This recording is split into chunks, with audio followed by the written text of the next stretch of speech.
We are Onyx Imaging.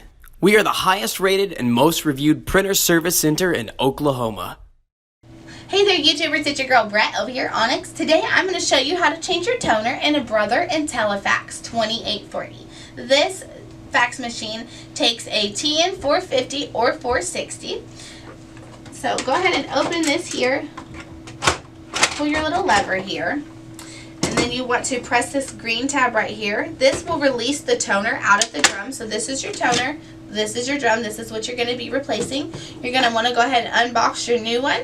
Take it and then put it in here. Once you hear it clicks, you know it's in there. And then you just follow the path. Once you hear it click in, you know it's in, then shut your hatch. You're good to go. If you guys are in need of any supplies or quotes, give your girl Brett a call and have a great day. If you're interested in how you can receive free labor on all of your service calls, as well as how to qualify for free printer upgrades, contact us today.